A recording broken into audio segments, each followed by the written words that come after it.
মাত্র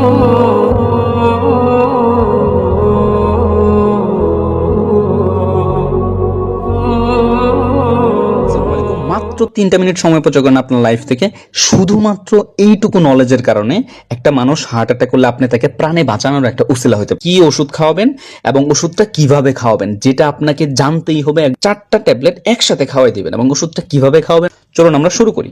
heart attack জিনিসটা কি সেটা একটু আপনার জানা দরকার। এটা আমাদের হার্ট যদি হয়, হার্টে অনেক রক্তনালী থাকে যেটার মাধ্যমে হার্ট নিজে অক্সিজেন এবং নিউট্রিশন সাপ্লাইগুলো নেয়। কোনো কারণে যদি সেই রক্তনালীটা ব্লক হয়ে যায়, সেটা কোনো ক্লটের কারণে হতে পারে বা চর্বি জমে ন্যারো হয়ে যাওয়ার কারণে হতে পারে, যদি বন্ধ হয়ে যায় তাহলে এর পরের অংশটা আর কোনো কারণে রক্ত সাপ্লাই পাচ্ছে না। তখন যেটা হয়, এইখানে যদি ব্লক হয় এই অংশটা আর রক্ত সাপ্লাই পাবে না, তখন এই কোষগুলো আস্তে আস্তে মারা যাবে। এই যে কন্ডিশনটা যেটাকে আমরা কি বলি, হার্ট অ্যাটাক করছে।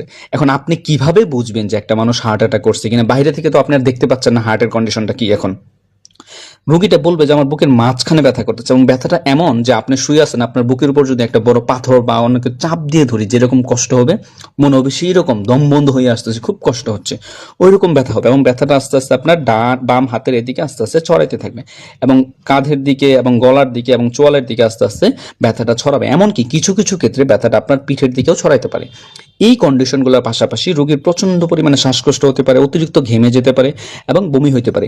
এই জিনিসগুলো যদি আপনি কোনোভাবেই রোগীর মাঝখানে দেখেন, ধারণা করে নেবেন হয়তোবা রোগীটা হার্ট অ্যাটাক করছে।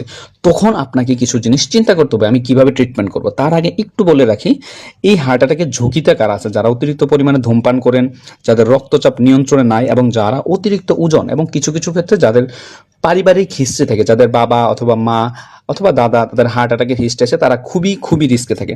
এবার চলেন সব থেকে গুরুত্বপূর্ণ যে ওষুধটা, আপনি কি ওষুধ খাওয়াবেন এবং ওষুধটা কিভাবে খাওয়াবেন যেটা আপনাকে জানতেই হবে। একজন মেডিকেল পার্সন না হলেও হয়তোবা এইটুকুর কারণে একটা মানুষের জীবন আপনি বাঁচাই দিতে পারবেন ইনশাআল্লাহ। চলুন আমরা শুরু করি। ওষুধটার নাম বাজারে যে নাম পাবেন সেটাকে বলা হয় ইকোস্প্রিন। এখানে দুইটা জিনিস থাকে, একটা হচ্ছে অ্যাসপিরিন, একটা হচ্ছে ক্লোপিটোগ্রেল। এরা হচ্ছে অ্যান্টি প্লাটিলেট, মানে প্লাটিলেট গুলোকে এরা নতুন করে জমাট বাঁধতে দেয় না, প্লাটিলেট গুলোকে আস্তে আস্তে এরা জমাট বাঁধতে দেয় না, বিরত রাখে। চলুন, এটা আপনাকে কিভাবে খেতে হবে সেটা আপনাকে জানতে হবে এবং কতগুলা খেতে হবে। মনে রাখবেন, এই ট্যাবলেটগুলো আপনি 4টা ট্যাবলেট একসাথে খাওয়াই দিবেন এবং ওষুধটা কিভাবে খাওয়াবেন রোগীকে সেটা চিবিয়ে খেতে বলবেন। কেন চিবিয়ে খেতে বলবেন?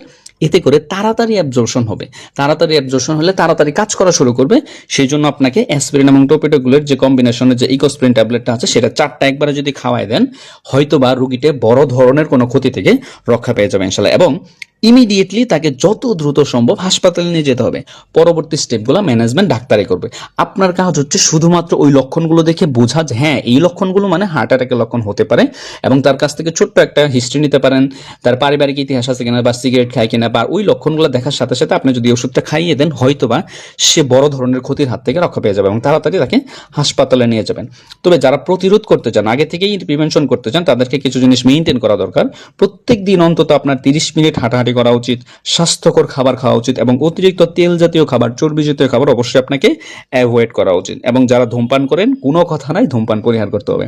ধূমপান অনেক অনেক রোগের প্রধান কারণ। ধন্যবাদ সবাইকে, ভিডিওটা ভালো লাগলে শেয়ার করতে পারেন। আসসালামু আলাইকুম।